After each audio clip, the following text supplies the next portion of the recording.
which are the key points to express ourselves, no matter how we express ourselves, no matter if it's with words, art, writing letters, baking a cake, a gift. And this is also another lovely way of expressing someone that you love that person. When you go and you buy or create something to give someone this present, to thank that person or to celebrate something with that person, this is a way of expressing love. Don't make any kind of gifts if you are not feeling them. Don't force yourself, or not just because it's the birthday. Do it really from your heart. When you feel this is a good gift for someone, and maybe your gift it's more about the time or listening that person. We are so used to give gifts, no material things, that we don't think that maybe this person would prefer to have a coffee with you or to be heard. Let's connect more with this expression, with the value of expressing ourselves, but also allowing others to express themselves. The key points are clarity.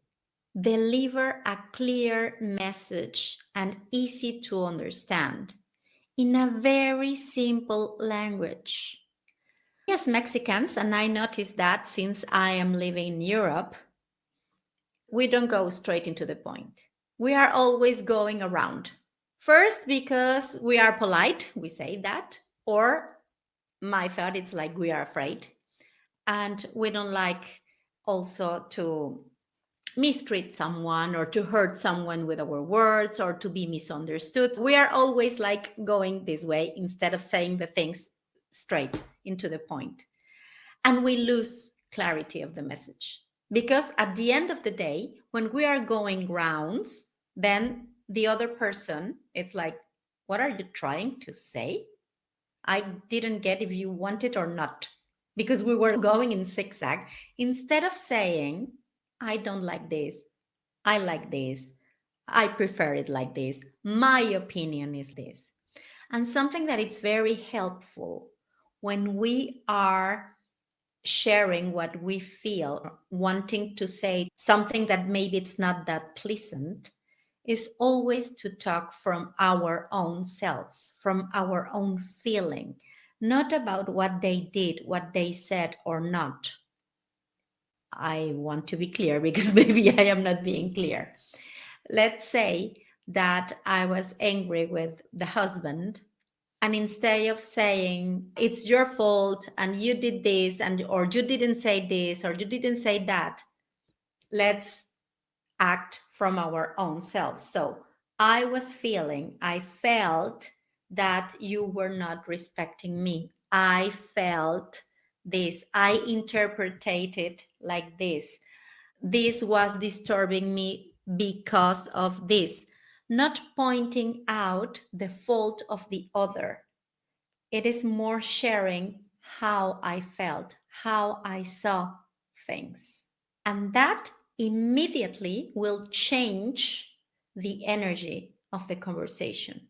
Because if we are always pointing out what you are not doing good, the people immediately they feel aggressed and they start to protect themselves, and then discussions. I need to have the clarity in myself first to what I need to deliver, what I want to say, and then to be clear with the words and be simple. The audience, we cannot use the same language with the husband, with the friends, with the kids, with the siblings, with the parents, with emotional people, with rational people. We need to adapt our words with the person that we are talking to. We really need to be careful. And this is something that I really needed to work on because I needed to find my voice, and I am still trying to do it, finding my voice in terms of my classes, in terms of my sessions, because I needed to adapt myself, and I am always doing it, according to Who am I talking to? Who am I talking with? Some of my patients, they are full into energetical things, into spirituality. For them to understand my points and my point of view on the therapy, I need to use this spiritual language, talking about chakras and energy and the aura. And for others that are very grounded and very rational, I need to use stress, grounding, emotion. The topic is the same, the language is different, and we need to adapt this message to the audience. Otherwise, we become frustrated and we think that we are not good enough, or what we are doing it's not good, or we don't know how to express ourselves. And it's not that, it's just that we were not considering who is listening. The timing, it's quite important. Find the correct time to express what you want to express. Avoid sharing sensitive or important information in a moment of stress or conflict or tiredness. I know that sometimes we just explode. It's okay. But if you really want to get the attention of someone for something specific or important, find the correct time for yourself and for the other person. If we are trying to talk about next holidays when our partner is completely stressed about money, then I don't think that we were going to have holidays. If we are having a coffee with a friend and this friend is in this party mood and she just wants to laugh, but we want to be heard because we are suffering from something, we are not choosing the correct timing, and we are not choosing the correct friend for the timing that we need. It is not about that this person is not understanding you, but you are not in the same time, you are not in the same frequency in that day. Find out who is aligned to what you need when you need it. Align the emotion to your tone, to your language. If you want to express that you are happy, show it. If you're really tired, show it. If you are sad, show it. Otherwise, we create a chaos because it's like, I didn't get if she was happy or not, because her expression was saying completely other thing and the words were saying something completely different. People notice that we are completely disaligned, and this is not good because they don't know what to trust. We need to be aligned with the emotion and the expression of that emotion. Then the purpose, it's going with the clarity. So if you have a purpose, a clear purpose of this specific conversation, this talk, this coffee, this moment, then everything will be more clear. And all the message that you are going to deliver are going to be aligned and are going to be in the correct direction. Again, if you would like to have fun, go with a friend that is capable to have fun, and then you will get that purpose. If you are wanting to have a raised salary, then be clear on the salary that you want, be clear on all the points that you need to talk about to ask for that salary raise. That be clear about your purpose for whatever you want to express. The active listening. Listen to yourself again, meanwhile you talk. But also, please listen to the other person. We are in the very deep need to be heard. Take the time to listen to what that other person is experiencing, not to what you experience through their own experience. I've been in different kind of situations when I really need to be heard, and the other person, instead of fully listening and paying attention to what I am sharing because I need to be heard, this person is always transforming the conversation into her own life. Oh, yes, I know, but when I experienced that, or oh no, I cannot imagine what I could do when I am going to be in your shoes or in your situation. It's going to be very painful. And it's like, thank you.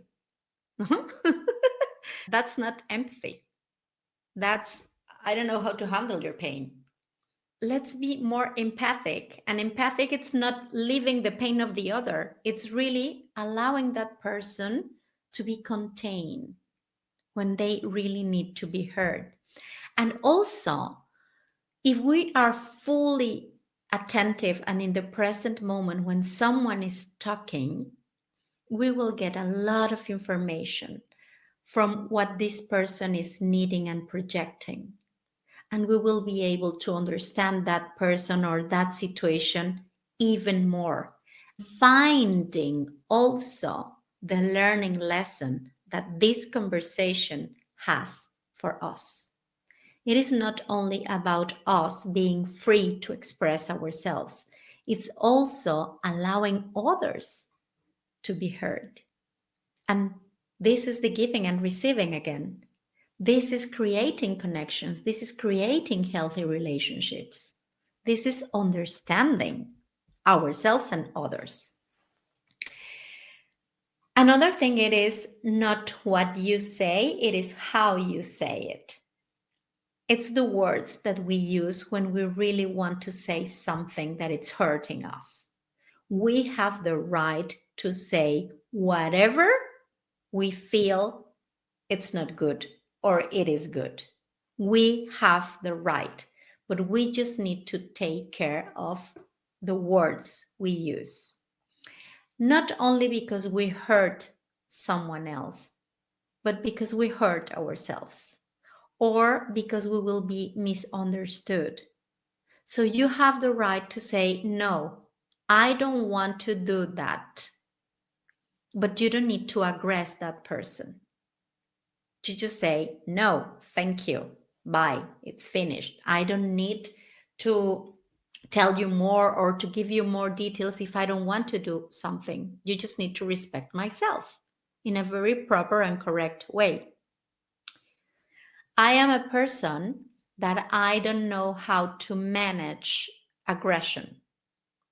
If someone aggressed me, I just block myself and I cannot defend myself in that moment. I do not in Spanish, not in English, not in anything. I just block myself. And I was talking with my father-in-law about this. And I said, I am so angry afterwards because I cannot defend myself or defend my kids in the moment when something like this happened. And he said, you know, Anna, the easiest thing is to aggress someone back. That's the easy way of behaving. But being quiet, it's good because you are not creating more aggression. Don't feel guilty because you cannot defend yourself. Because when someone is aggressing you, there's no need to be heard because that other person is in using this reptile brain. It's not fully in the present moment. It's just turned into someone else or something else because it's angry or sad or whatever emotion the other person is experiencing. Maybe it's good that you don't know how to react in those situations. And well, I found it quite interesting and I love this point of view.